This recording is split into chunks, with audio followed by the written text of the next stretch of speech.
Hello guys, Saturday night குட்டி vlog. இன்றைக்கான special கார சட்னி எப்படி செய்யணும்னு பார்க்கலாமா?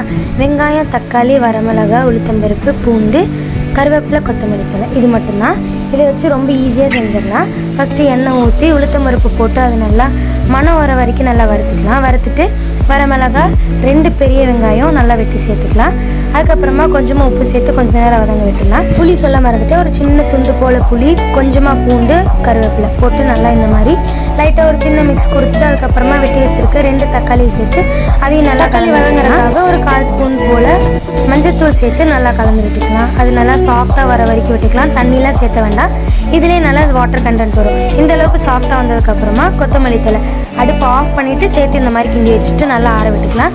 நல்லா ஆறினதுக்கப்புறமா சாஃப்டாக அரைச்சி எடுத்துகிட்டு தாளித்து ஊற்றுனா அவ்வளோதான், சூப்பரான கார சட்னி ரெடி. சின்ன குழந்தைங்கள்லேருந்து பெரியவங்க வரைக்கும் விரும்பி சாப்பிட்றது. ஸோ கண்டிப்பாக ட்ரை பண்ணி பாருங்கள். இன்றைக்கி நான் மினி இட்லி கூட ட்ரை பண்ணியிருக்கேன்.